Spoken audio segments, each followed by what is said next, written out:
Olá, boa noite. Ora, nós temos aqui o Sérgio, que é irmão do Jorge Dovar, e o Sérgio agora está na igreja em Oleiros. Epa, eu dou graças a Deus, pela graça de Deus, neste caso na tua vida, não é? Sim. Além de dar graças a Deus, pela graça de Deus na minha vida, Claro. porque é a mesma graça a Deus. Este jovem, porque é um jovem que se trata, para mim é sempre um jovem, eu conheci o miúdo. Conheci o miúdo, e uma das preocupações de Jorge foi sempre a família. A minha família e o Evangelho na família e que todos estivessem bem espiritualmente.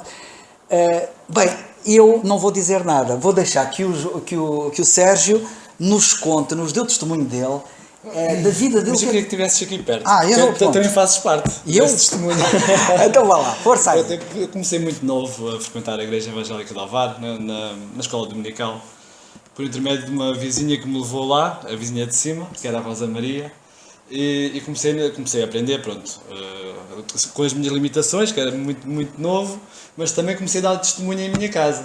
Depois também levou lá, na altura que era um ancião, que era o Sr. Borges, a ir lá à minha casa. O Jorge nessa altura também converteu-se, a minha irmã Célia converteu-se nessa altura, e acho que todos nós tivemos ali uma boa subida, uma boa ascensão espiritual.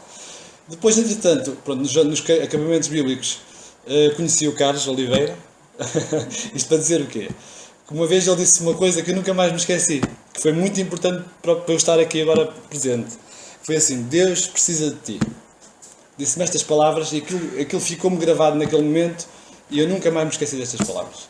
Houve uma altura que abandonei basicamente a vida cristã, desviei-me completamente como uma ovelha que se arreda do aprisco, não é? Abandonei muito tempo, durante mais de 20 anos. E agora há pouco tempo, no ano passado, estas palavras perseguiam-me e eu pensei assim: não, eu agora tenho que fazer alguma coisa pela minha vida. E realmente Deus precisa de mim. Eu não sou ninguém para que Deus precise de mim, realmente, mas se Deus tem um plano para mim, vamos lá ver qual é que é. E então, depois congreguei-me então na igreja de Oleiros, dei lá o meu testemunho e cá estou. Com força para ajudar também. Graças a Deus. Eu até estou banjado que isto está a dizer que eu não fazia a mínima ideia, nem me lembrava nada destas palavras. As tuas palavras foram profundas, aquele momento marcou-me. Realmente, graças a Deus. Glória a Deus por isso. Glória a Deus por isso. Que bom. E então o que é que tens a dizer agora da vida cristã? A vida cristã é maravilhosa. Porque as notícias que me têm chegado,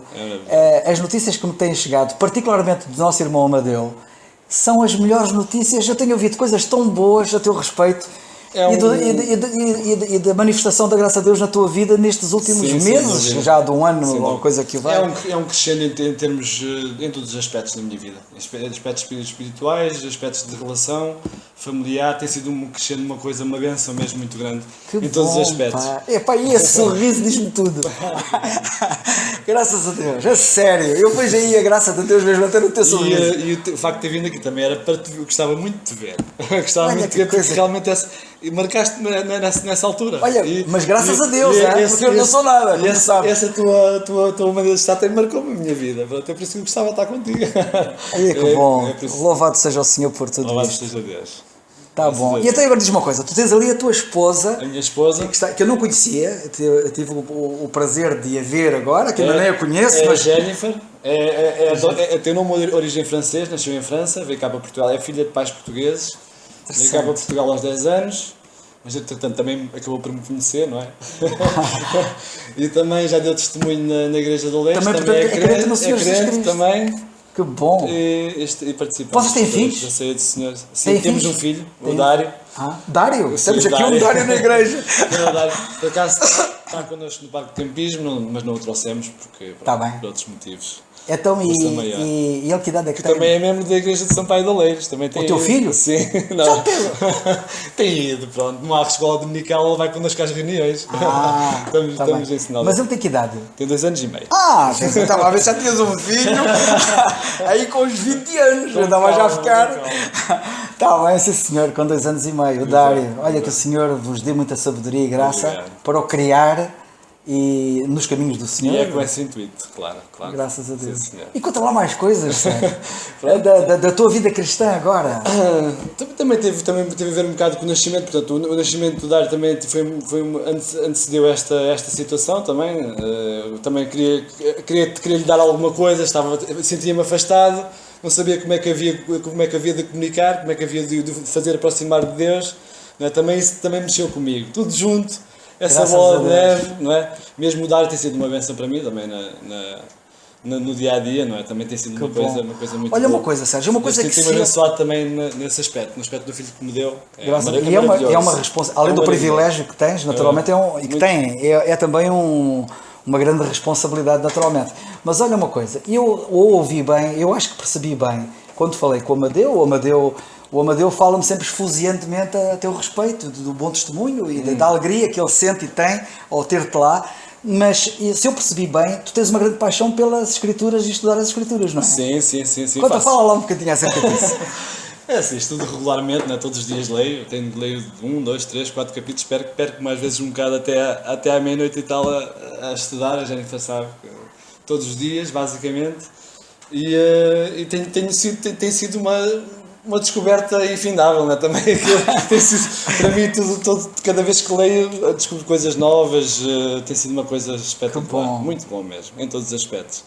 Tenho estudado, tenho evoluído, pronto, basicamente é isso, tenho procurado também mais conhecimento, não é? Crescer mais espiritualmente, também para poder também transmitir da melhor maneira também. Graças a Deus. Graças a Deus. Olha uma coisa, a tua mãe, como é que está? A minha mãe está bem, fisicamente está bem. E espiritualmente? Espiritualmente é um caso complicado.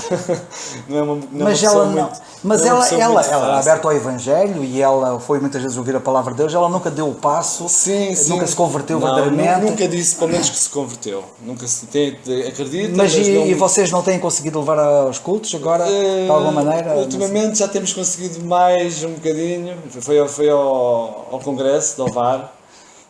Porque o Jorge foi lá pregar, mas pronto, também foi um outro culto lá em Ovar, mas tem que ser muito, muito puxada, não tem aquela beijinho para ela da minha parte. Obrigado, Carlos. Quando chegares lá acima, e às tuas irmãs será entregue, também, a Célia e a Helena. Serão entregues. Está bem. Olha que bom, eu estou mesmo contente e eu até estou quase sem palavras. Olha, vais orar, está bem? Vais orar conforme o Senhor te guiar, quer por nós aqui, quer pela igreja lá em Oleiras e em Ovar também, enfim, conforme o Senhor te quer. Seja nosso Pai, Senhor, queremos te agradecer por mais este privilégio, Senhor, estamos aqui reunidos com estes irmãos aqui na Quinta do Conde, Senhor, queremos te agradecer pelas bênçãos que tens derramado sobre nós, a forma como tens feito chegar o teu amor até nós, Senhor, a forma como também, através das Escrituras, através da Palavra, através daquilo que temos aprendido, tens conseguido também com que nós andemos no caminho, Senhor. E isso tem sido uma bênção para o nosso dia-a-dia, Senhor.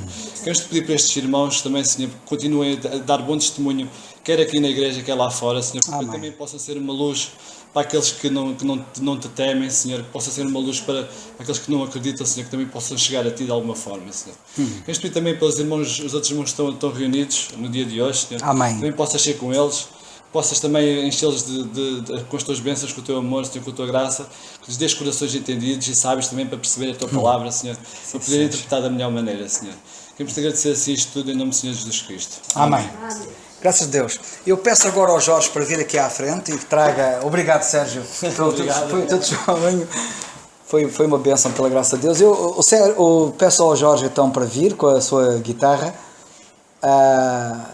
Eu dou graças a Deus também pelo Jorge, o irmão do Sérgio. Porque eu sei que o Jorge, uma das grandes paixões dele era sempre a família, ver bem a família e a família nos caminhos do Senhor. E o Jorge, cá está eu, meu amigo Jorge, aqui ao braço. Aqui o Jorge é sempre uma bênção muito grande. Boa noite. E um dos dons que Deus deu ao Jorge é de facto da parte musical. Ele é um músico, pronto, pela graça a Deus. É? Essa eu não sabia, é Sérgio? Não ainda melhor que eu. Olha, desconhecia, porque a tua família é uma família famosa em música, não é? Mesmo antes de vocês serem crentes. Sim. Na tua família, parte ancestral... Parte do meu avô. parte do teu avô. Eles eram músicos, não é? Sim. Conta lá isso. Portanto, já o meu avô tocava aquela guitarra portuguesa em Angola. Faziam reunião de família, tocavam fados e as minhas irmãs, minha mãe e a minha tia cantavam. Portanto, depois os filhos dele também começaram a tocar a guitarra e formaram um grupo e cantaram. E nós, os netos, também fomos crescendo neste ambiente. Se eu pedisse para tu depois tocares uma música, agora não vamos atrapalhar o Jorge, podes? E cantares? Já está tudo combinado. Está tudo combinado, meias. Então, pá, estão à vontade. Não, isso nós vai vemos aqui. Não, também estou a brincar. Não, não vamos impor nada. Não, olha, quero que vocês se sintam completamente Vamos aqui livres. mudar completamente de sistema. Não, vocês estão completamente livres para nos ministrarem conforme o Senhor pôs no vosso coração, está bem? Obrigado. O Jorge dispensa de apresentações, mas já toda a gente conhece o Jorge. E força, que o Senhor te abençoe e te use. Estás à vontade, usa a música, a palavra. Obrigado. Só preciso saber as horas. As horas não tenho horas. 1:15 para as 10. Portanto, é a hora agora, mas estás à vontade. Até às 10:15. Está bem? 10:30, os horas têm que ir para longe. Também posso alargar a prática à meia-noite porque é livre. Mas pronto, mas por amor a alguns que às vezes têm problema. Ok. Para um privilégio, não estava a contar, sinceramente não estava a contar estar aqui. Portanto, nós tínhamos combinado, o meu irmão tinha dito que gostaria de estar aqui um dia. O domingo para nós é difícil, nós temos para os nossos compromissos nas igrejas. Eu tenho, ele também tem. E eu disse, pá, quarta-feira, vamos ouvir o Carlos. E ele disse, vamos ouvir o Carlos na quarta-feira. Mas não é que eu disse isso. Eu disse, vamos lá, é um estudo bíblico. Eu disse ao Carlos, vinha cá na quarta-feira, e ele disse, pá, eu não dou estudo bíblico nenhum. Passou a bola para mim. De forma que eu não estava a contar, sinceramente, estar aqui. Mas, de qualquer forma, vou tentar ser resumido no que eu tenho para dizer. O assunto que eu tenho para falar é um assunto que demoraria realmente até às 11.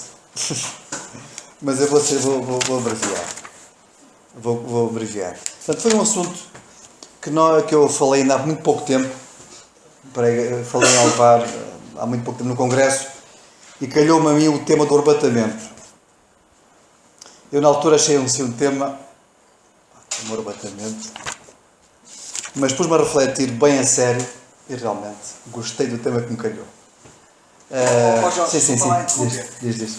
Nós temos estado a estudar a carta aos Filipenses e particularmente estamos ali no capítulo 3, versículo 20, que a nossa cidade está nos céus, onde esperamos o Salvador. E portanto, a tua intervenção sobre o arrebatamento vem muito adequada e no sentido, no enquadramento do que estamos a estudar na carta aos Filipenses.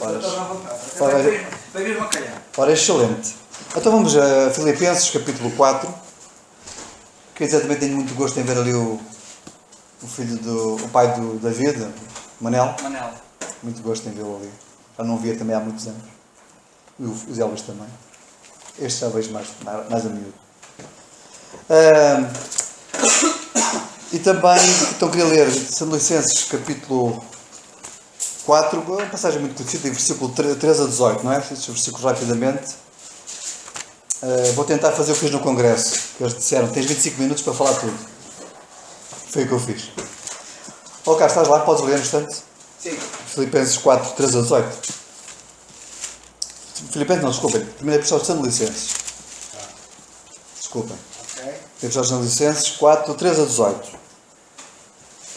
Não quero, porém, irmãos, que sejais ignorantes acerca dos que já dormem, para que não vos entristeçais, como aos demais, que não têm esperança. Porque se cremos que Jesus morreu e ressuscitou, assim também aos que em Jesus dormem, Deus os tornará a trazer com Ele. Dizemos-vos, pois, isto pela palavra do Senhor, que nós, os que ficarmos vivos para a vinda do Senhor, não precederemos os que dormem.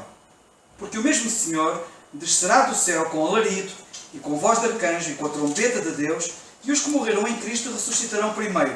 Depois nós, os que ficarmos vivos, seremos arrebatados juntamente com eles nas nuvens, a encontrar o Senhor nos ares, e assim estaremos sempre com o Senhor.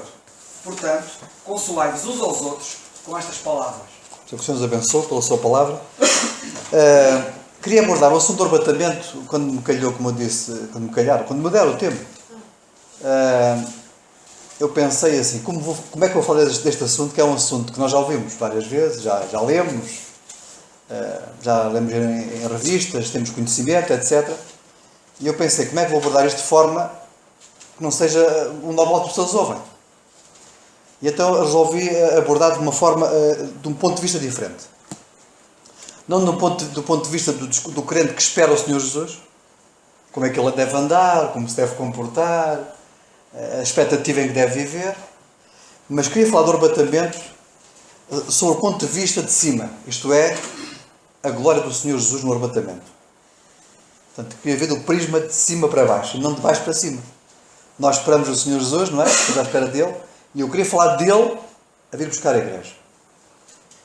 Portanto, nesse sentido, queria falar então do arrebatamento, digamos, do ponto de vista em que o Senhor Jesus nos vem buscar. Como nós temos a palavra arrebatar, nós sabemos isso também dos estudos, já ouvimos, vem do grego, que é arpasos, cujo significado é arrancar, tirar com violência, levar, rápida transladação, agarrar para o alto e puxar com força. Isto é o termo genérico de arrebatamento. E nós temos alguns casos na Bíblia. Temos, por exemplo, o caso dos juízes, em que os benjamitas arrebataram as mulheres, porque eles ficaram sem mulheres por causa do juízo de Deus sobre eles. Temos o caso de Enoque, foi arrebatado, foi arrancado, puxado com força, como diz aqui o vocabulário, puxar com força, e desapareceu, Enoque desapareceu.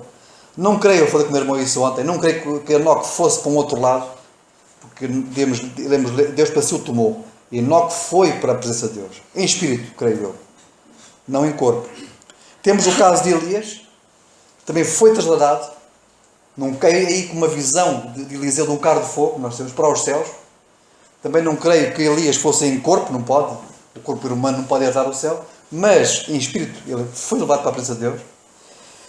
E temos o caso, também no Novo Testamento, o caso de Filipe, não é? Que ele estava a pregar ao eunuco e de repente ele foi arrebatado e encontrou-se noutro sítio. Neste caso, é um caso diferente, que ele não foi arrebatado para o céu, mas foi arrebatado de um lugar para o outro. Portanto, a ideia de arrebatamento é arrancar de um lugar para o outro. É isso que é, na verdade, o que vai acontecer com a igreja. É o Senhor tirar-nos da terra com força, isto é, com poder, e levar-nos com poder para os céus, para um lugar celestial. Não é para um outro lugar, na terra, mas é de baixo para cima, para a sua presença. Então, podemos dizer que o arrebatamento, esta ideia do arrebatamento, que é uma ideia estranha a muita gente, mesmo chamada evangélica, fazem muita confusão.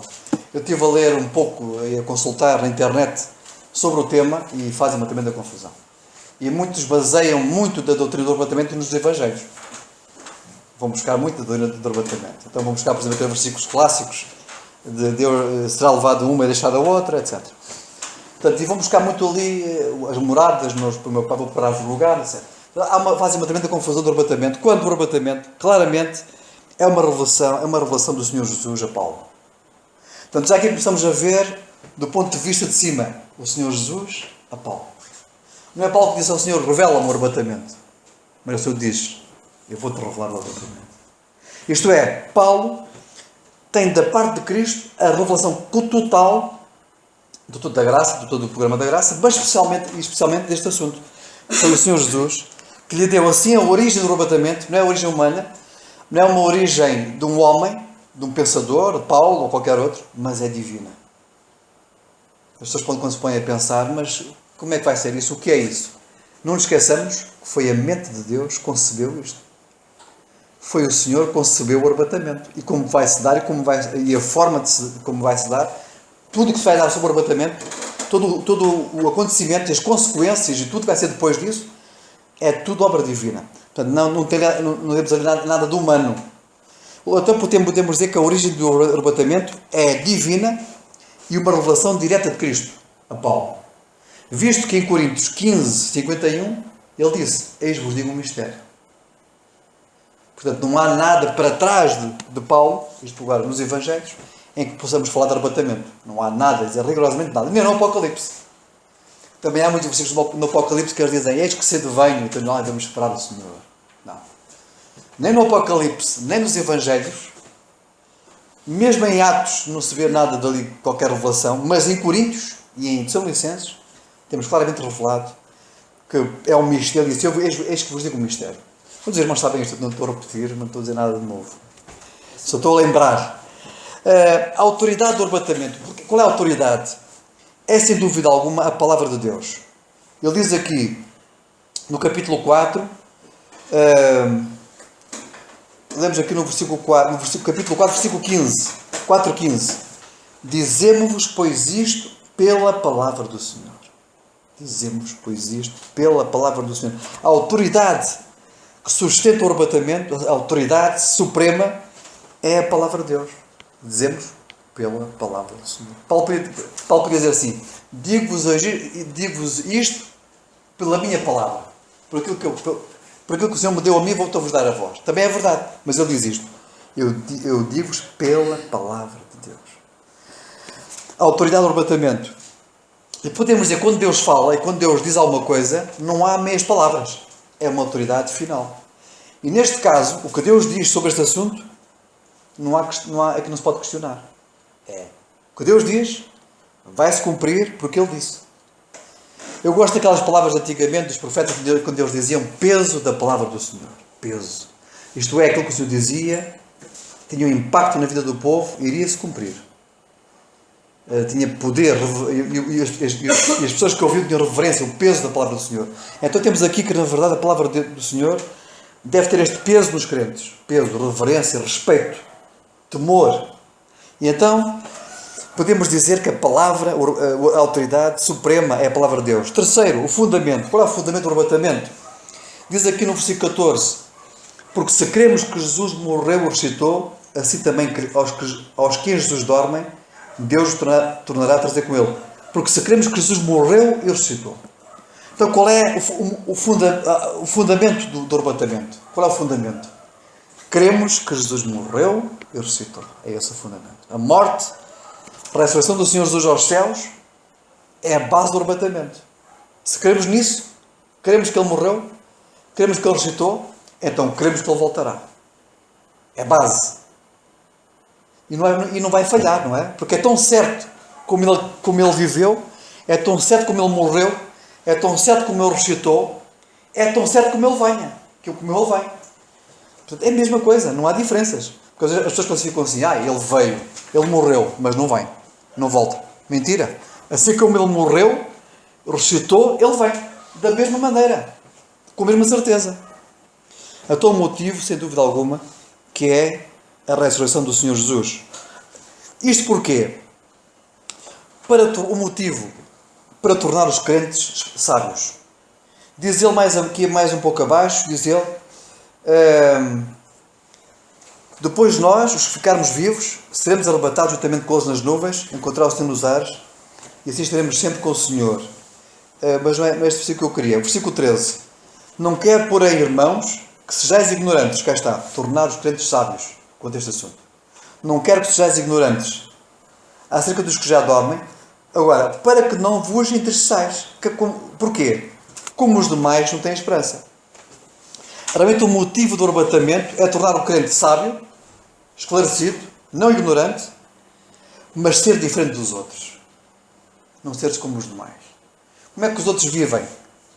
Qual é a sua expectativa? Sem esperança. Falámos com um descrente, qual é a expectativa dele? De vida? Não tem expectativa. Ele diz que ele pode responder: nós morremos, nós vivemos e morremos. Ou então poderemos viver, morrer e podemos um dia voltar a este mundo outra vez. Portanto, há uma série de teorias que agora não queria falar sobre isso, mas sobretudo queria dizer isto: nós não somos como os demais. Porquê? Porque nós temos esperança. E a esperança qual é? É que o Senhor Jesus vem. Esta é a diferença que marca, uma das muitas diferenças, mas esta marca a diferença entre um crente e um descrente.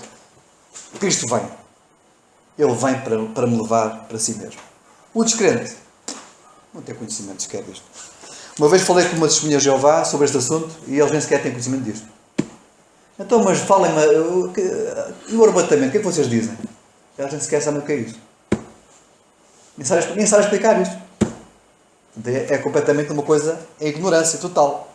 Portanto, e Paulo diz: não quero que sejais ignorantes. E o crente deve ser esclarecido, sábio, e esperar com certeza absoluta que o Senhor vem buscar a cada um. Ninguém pensa, já passou muito tempo, ele não vai, já não vai. É falso. Ele vem no dia certo, na hora certa, ele vem. Vamos avançar, isso tem que ser rápido. O que é o arrebatamento? Ora, o arrebatamento, em termos gerais, podemos dizer que é uma reunião excelente e suprema. É uma reunião. Não é nada mais, nada menos que uma reunião. O Senhor, Paulo disse na segunda epístola, não é? Rogamos pelo Senhor Jesus e pela nossa reunião com Ele. Portanto, temos aqui realmente que o arrebatamento é uma reunião. De quem? De Cristo, a cabeça, com o corpo, a igreja. Uma reunião. E esta junção da cabeça com o corpo é, em suma, o arrebatamento. É a união. É uma reunião. Às vezes as pessoas neste mundo, não é? Têm dificuldade em vir a uma reunião. Ir à reunião, isso não me apetece. Eu prefiro fazer outra coisa. Mas na realidade, o que nos espera a nós é uma reunião. A primeira coisa que vai acontecer ao crente, se o Senhor vier neste tempo, por exemplo, é uma reunião com Ele. E as pessoas dizem, uma reunião? Que chatice, uma reunião. E eu pergunto, estar com o Senhor numa reunião, será assim uma chatice tão grande? Os crentes vão ficar aborrecidos? Oh, Senhor, eu não queria estar aqui. Eu preferia voltar outra vez lá para baixo, estar a ver as minhas coisas na televisão, estar ocupado com as minhas coisas lá em baixo. Será isso? Não. Realmente, quando o Senhor nos levar para Ele, a nossa visão vai ser só nele. Vamos ficar focados no Senhor Jesus, na sua glória. Como Paulo, não é? Para mim o morrer é ganho. Diz aos Filipenses, não é? Para mim o morrer. Paulo estava completamente, a sua mente ocupada com o Senhor Jesus, de tal forma que ele dizia, eu quero estar com Cristo. Partir é muito melhor estar com Cristo. E ele disse, mas se o corpo, se isso for bom para vocês, tudo bem, mas eu queria estar com Ele. Portanto, é este tipo de motivação que deve ter o crente. E muitas vezes o que nós vemos nos crentes é o contrário. Ou uma reunião. Então, quando é uma reunião de oração, complica muito mais. Estudo bíblico. Se for uma reunião de edificação, de evangelização, ou um domingo, as pessoas até vêm. Mas quando é uma reunião de oração, de estudo bíblico, as pessoas não vêm. Mas isto é geral, é crise, é de norte a sul. Não sei porquê, mas está no povo, está nos crentes, não sei explicar isto. Mas o ponto é este. Realmente o que vai acontecer é uma grande reunião, em que o Senhor Jesus, a cabeça, e nós os crentes estaremos a vê-lo em glória. O que é que motivou esta reunião? Qual é a motivação da reunião? Sem dúvida alguma que é o amor do Senhor Jesus. Nós dizemos eu também amo o Senhor Jesus. Mas de cima para baixo, realmente o que motivou, ou que motiva o Senhor Jesus vir a este mundo nos levar é este. Cristo morreu por nós. Ou melhor, nós temos em Efésios, no capítulo 5, não é? Cristo amou a igreja e se entregou por ela. Qual é a motivação da reunião? É o amor do Senhor Jesus pela igreja. Que grande amor Ele teve pela igreja. Se entregou a si mesmo por ela. Se Ele teve este grande amor por ela, então Ele vem buscar aquela em que Ele amou. Portanto, será grande, podemos imaginar a alegria do Senhor Jesus a vir buscar a igreja. A alegria dele. Porque o motivo é o amor e foi por isso que Ele deu a sua vida na cruz do Calvário. E podemos dizer que este amor já está em movimento. Este amor é um amor ativo e vai acontecer a qualquer momento. Eu não sei quando vai acontecer, se vai acontecer amanhã, nem daqui a um mês ou um ano, mas vai acontecer. Eu imagino que o Senhor já as coisas estão a começar a desenrolar-se para acontecer. Não estou a dizer que em Atos capítulo que o Senhor está em pé, não é isso que eu estou a dizer, já está em pé, não é isso. Mas estou a dizer que é tal o amor para com a igreja que o Senhor quer arrebatar a igreja, Ele tem esse desejo. Isso vai acontecer. Mais ano, menos ano, mais dia, menos dia, não sei, mas vai acontecer. Já está em movimento. Podemos dizer como Paulo, quem nos poderá separar do amor dele? Quem? Que se Ele amou-nos tanto, então podemos dizer que o arrebatamento é uma coisa tão certa como isso. Podemos dizer também mais o seguinte, na sua primeira vinda, quando Ele veio a este mundo, chamada a primeira vinda, nós vimos várias vezes que os céus se abriram. Na verdade, o arrebatamento é uma reunião em que os céus se abrem e o Senhor desce dos céus, certo? Os céus se abrem e Ele desce dos céus. E nós, os túmulos se abrem E nós saímos dos túmulos, os que morreram. E os que estiverem vivos são transformados no momento, bem fechado olhos, e vamos encontrar o Senhor nos ares. Ora, os céus se abriram várias vezes. Primeiro, os céus se abriram para anunciar que Cristo tinha nascido. Eles viram os céus abertos e os anjos a cantar. Nasceu o Salvador. Depois, os céus se abriram antes do Senhor Jesus começar o seu ministério terrestre. Lemos que os céus se abriram quando ele foi batizado e Deus disse: eis-me o filho amado em que a minha alma se compraz. Depois os céus se fecharam quando o Senhor foi crucificado. Na verdade, naquela tarde da crucificação, não houve comunicação entre o Pai e o Filho. Os céus se cerraram. Porque o Filho levava sobre si, sobre o seu corpo, os nossos pecados. Mas, na verdade, os céus se voltaram a abrir para receber o Senhor Jesus em glória. Porque lemos em Atos capítulo 1 que ele ascendeu em glória, não é? Em corpo, e foi, ascendeu aos céus, e os céus se abriram para receber o Senhor Jesus. De seguida, os céus se vão abrir para ele voltar a este mundo, para ele voltar.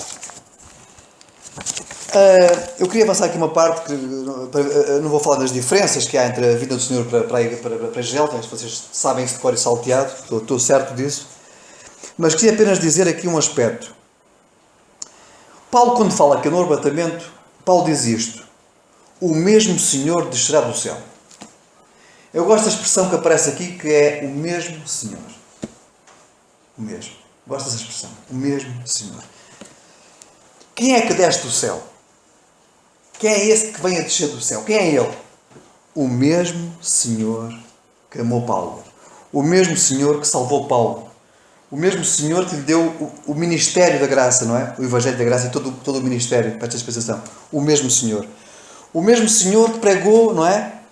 Com os seus discípulos 12. O mesmo Senhor que acalmou as tempestades, curou os enfermos e ressuscitou os mortos. O mesmo Senhor que se orou no Getsemane e sofreu na cruz do Calvário. O mesmo Senhor que ressuscitou dos céus. Aliás, que ressuscitou para os céus. Vemos que quando ele apareceu aos 12, em Lucas capítulo 24, que ele disse: vede que sou eu mesmo. Vede, sou eu mesmo. Eu mesmo.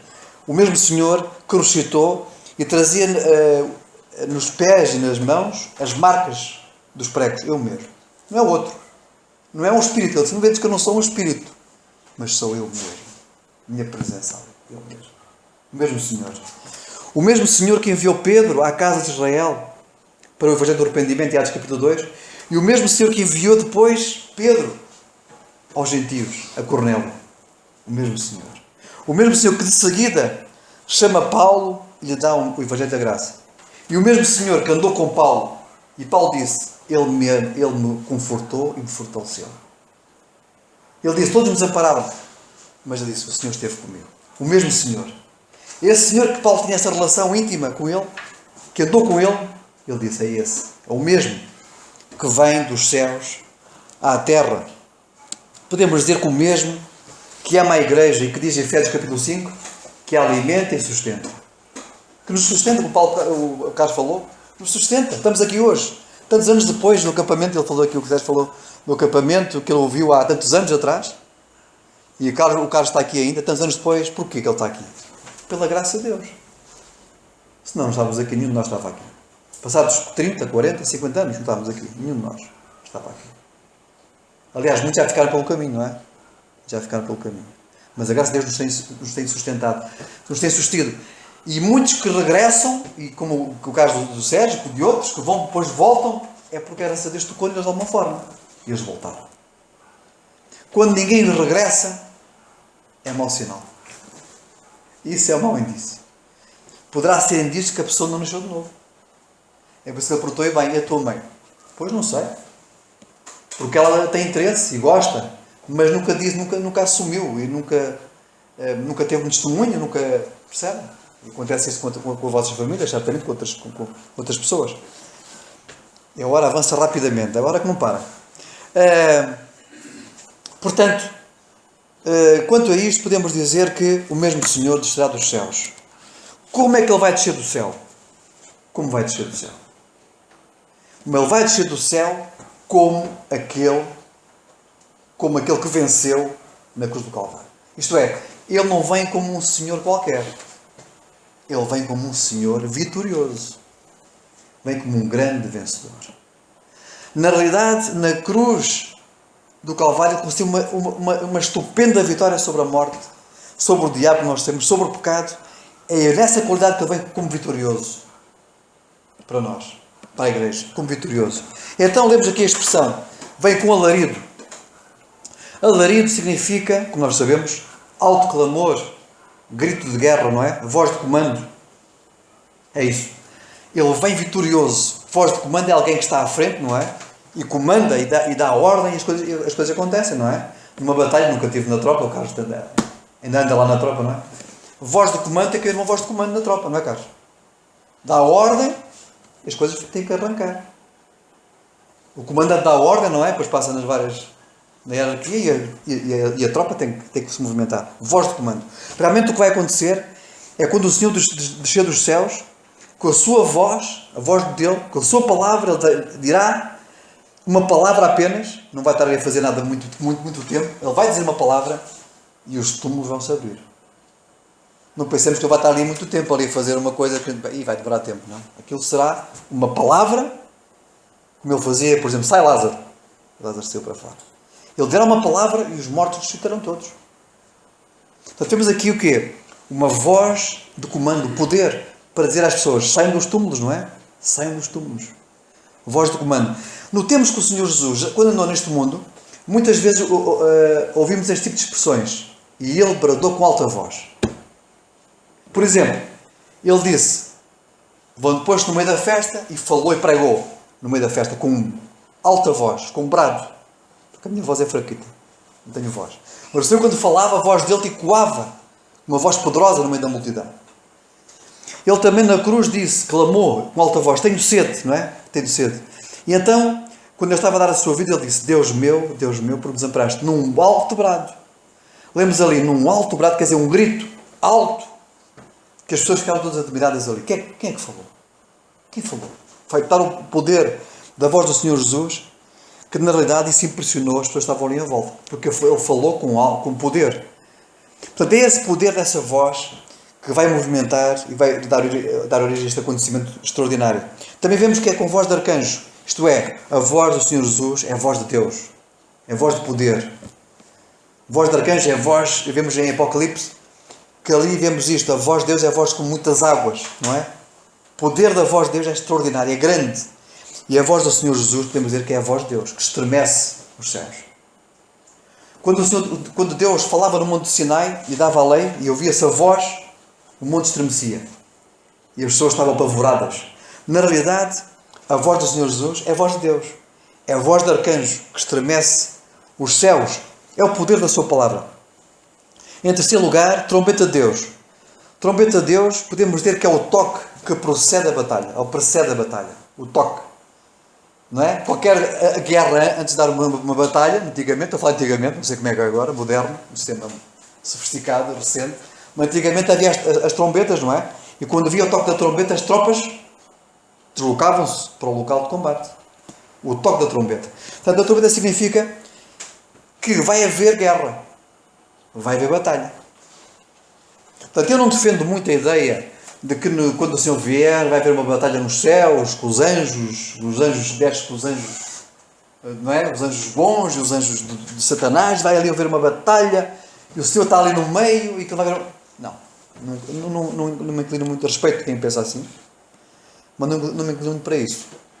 O que eu me inclino é para este aspecto, é que trombeta de Deus significa que o Senhor vai proclamar a sua vitória.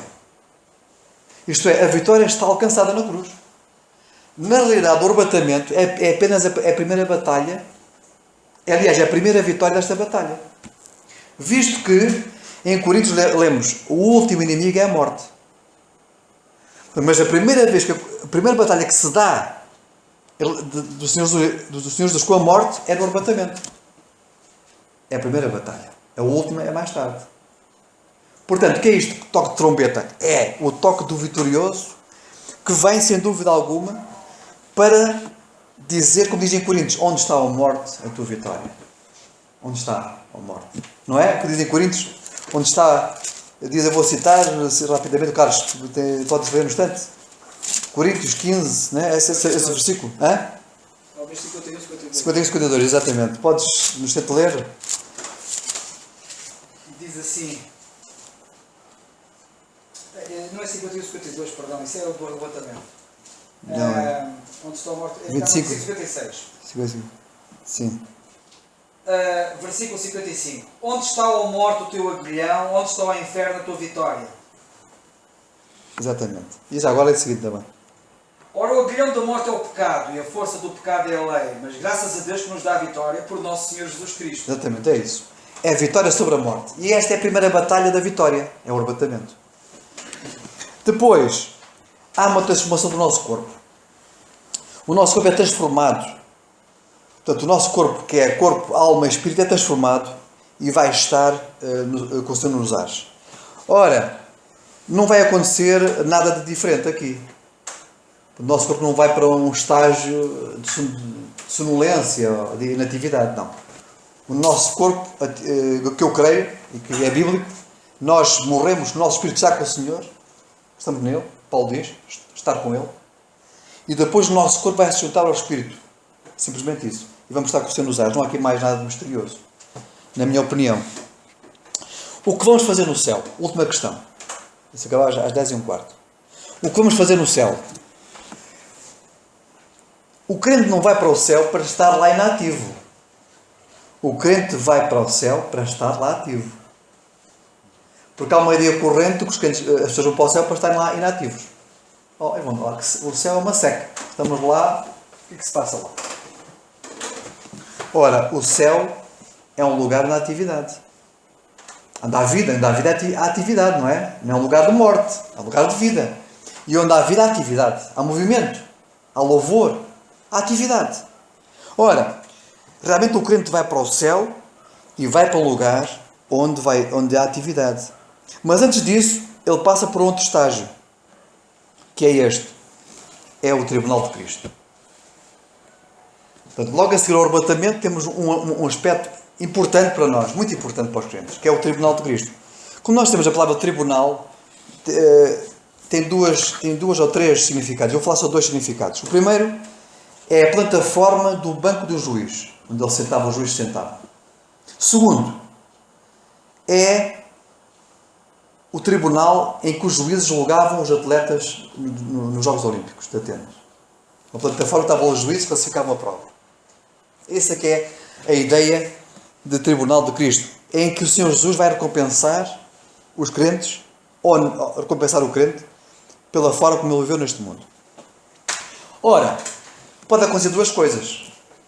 Ou nós recebemos o prémio, a recompensa, que eu não sei qual que é, ou não recebemos coisa nenhuma. Das duas, uma.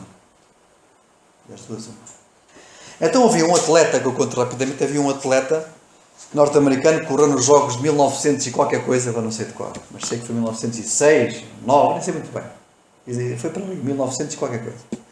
E havia um atleta norte-americano chamado Jim Thorpe, que era considerado um dos melhores atletas do pentatlo, ou do triatlo, não sei na altura se era triatlo ou se era pentatlo. Acho que na altura era triatlo, que eram só três provas. O indivíduo era campeão em tudo. Então ele vai para os Jogos Olímpicos, acho que na Suécia, e ele, sem qualquer problema, limpou todas as medalhas nos Jogos Olímpicos. Facilmente. Curiosamente, quando ele pensava que ia receber o prémio, a medalha de ouro, os juízes chamaram e ele foi desclassificado. Qual foi a razão da desclassificação dele? Eles disseram, tu não correste conforme as regras. E quais eram as regras? Ele não podia ter nenhuma atividade desportiva fora da que ele fazia. Tinha que ser exclusivamente para aquilo. E ele teve, segundo depois eles vieram a descobrir, atividades profissionais, de tipo, jogou outras atividades, outros jogos, com outras equipas, etc. Vieram descobrir o historial dele e desclassificaram. Uma das razões é esta, irmãos. Temos que correr segundo as regras. A Bíblia, e o Carlos dizia, fala aqui, Sérgio, da vida cristã. A vida cristã é andar segundo as regras. que é a vida cristã? É andar segundo o que Deus tem determinado. Não é andar à sorte. Nenhum de nós deve andar aqui à sorte. Andar segundo as regras. E quais são estas regras? Quais são estas regras? Sem dúvida alguma, é tudo aquilo que a palavra de Deus nos diz para nós fazermos e não fazermos. Eu sei que vocês dizem, bem, mas a palavra de Deus não é legalista. Eu sei, e não é. E não é legalista. Mas tem orientações para nós. E temos que atentar a isso. Temos que atentar nas diretrizes que ela nos dá. Para nos podemos mover neste mundo, não é? É verdade. O Paulo muitas vezes corrigiu os crentes. Cuidado, não façais isso. Não, cuidado, também não fazeis isso. Isto não quer dizer que é a lei de Moisés. Nós temos de ter diretrizes para andar. Diretrizes. Isto é tudo assim na vida, é assim. Quando eu vou para o emprego, o patrão chega lá e diz, olha, aqui na minha fábrica tens estas regras aqui. Não, muito bem. Quais são? Está ali fixado. Não chegar a tarde, não é? Está ali, na parede. Já li.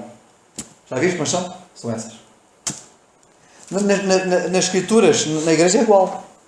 Nós temos que andar segundo a palavra de Deus. Diz Paulo, não é? Diz Paulo a Timóteo, para que saibais como convém andar na casa de Deus. Para que saibais como convém andar. Não andes aqui de qualquer forma. E feitio. Eu ultimamente ando um bocado obcecado com uma coisa. Sabe o que é? Ando obcecado com o véu. Eu sou por fases. Eu ando por fases. Uma altura era uma coisa, mas agora ando obcecado com o véu. E eu vejo que muitas senhoras, a pouco e pouco, senhoras que eu tenho em consideração, estão a deixar de pôr o véu. Não põem, já não põem. E outras senhoras que costumavam pôr o véu, já não põem, porque as outras não põem. Uma vez uma crente do Ovar disse isto, eu ponho sempre o véu. Mas sabes, eu fui a uma reunião em tal sítio não tinha ninguém o véu. Nenhuma mulher tinha o véu e eu não pus. Ela disse devia ter posto. Para ser testemunho contra elas não puderam o véu. Ora, irmãs, porquê que eu digo isto? Porque claramente a Bíblia diz, as mulheres cobrem a cabeça. Agora vamos entrar aqui na discussão do véu. Mas aqui só dizer o seguinte, as mulheres não cobrem a cabeça, não andam segundo as regras. Andam contra a vontade de Deus. Claramente, ninguém venha com histórias de cabelos, ninguém venha com histórias. Quem não anda desta forma, não anda segundo as regras que Deus estabeleceu. É só para dar um exemplo. Ainda bem que as mulheres com o véu. Não gostaria de chegar aqui e ver as mulheres sem véu. Não gostaria de ver isso. Mas já vi em igrejas que já lá fui e antes punham véu. Agora não põem. E curiosamente, quando se vai para uma reunião de jovens, ninguém põe o véu. Qual é a desculpa? Isto é uma reunião informal. Ora bem, vocês já sabem disso, melhor que eu. Para nós concluirmos, queria dizer só o seguinte. Quando Paulo fala do Tribunal de Cristo, ele usa 3 metais. O ouro, a prata e as pedras preciosas. E ali no contexto de Coríntios, eu creio que ele está especificamente a falar para os obreiros, para os edificadores. Isto é, para aqueles que têm a responsabilidade de ensinar a palavra de Deus segundo as regras. Para os obreiros, para os que ensinam, para os que pregam, para os anciãos, todos esses. Esse grupo é o que está ali em Coríntios capítulo 3. E ali em capítulo 3 é simplesmente isto. Nós temos que edificar segundo as regras. É simplesmente isto. Nós que pregamos, eu não sou nada. Vocês que ensinam, e temos que ensinar segundo as regras. Primeiro, o que é o ouro? O ouro simboliza na escritura, no templo, simbolizava a divindade, claramente. Havia ouro em todo lado do templo. Era o material que mais havia no templo, era ouro. Tudo era ouro. E isso era uma figura clara de Deus. Deus é Deus. A sua divindade. Deus é Deus. Ora, eu devo ensinar pela Escritura, claramente, e devo ensinar de forma que glorifica a Deus. No templo, o que era o templo? Era a glória de Deus vista ali, glória de Deus vista. Como é que eu devo ensinar?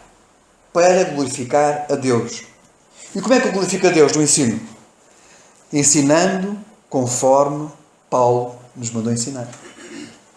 Simplesmente, disse Paulo a Timóteo, manejar bem a palavra da verdade. Andando assim, nós estamos a construir um edifício de ouro. Ouro. Andar segundo a verdade. Prata, símbolo da redenção. Como é que nós estamos a falar da obra da cruz? Como é que nós pregamos o Evangelho que conhecemos de Paulo?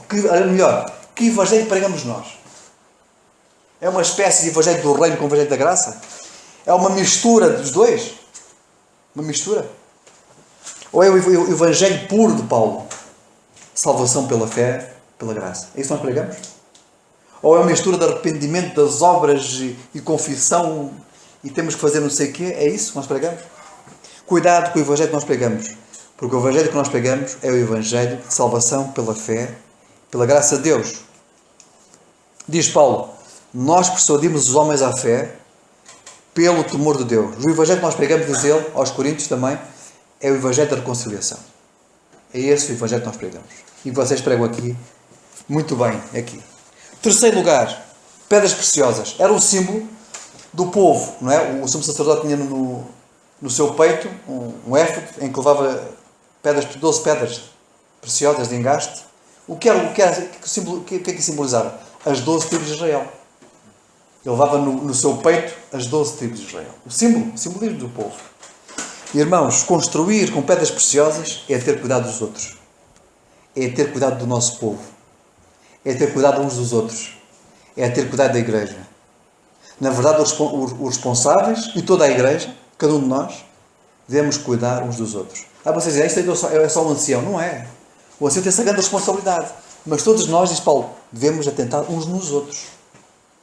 Igual cuidado uns pelos outros. E dizia ele, cuidado, ninguém escandaliza o irmão. Ninguém faça essa obra porque Cristo morreu por nós. Ninguém destrua a obra de Cristo. E destruir a obra de Cristo é escandalizar o outro. É fazer uma coisa contrária àquilo que o outro que escandaliza de alguma forma. E isto, muitas vezes, irmãos, temos feito isto. Muitas vezes as igrejas têm feito escândalo. Isto é, tem havido escândalo no meio das igrejas. De várias formas, de várias maneiras. Não vou falar aqui. De vários feitios. Na realidade, há comportamentos de crentes que trazem escândalo para o meio do povo de Deus. Porquê? Porque esses crentes não têm cuidado dos outros. Se eles pensassem nos outros, não fariam isso. Não é? Se pensassem, eu vou proceder assim, mas eu não vou porque depois qual é o impacto nos outros, meus irmãos? Qual é o impacto nos outros? E há uns que dizem assim, eu não quero saber disso. Quem manda na minha vida sou eu.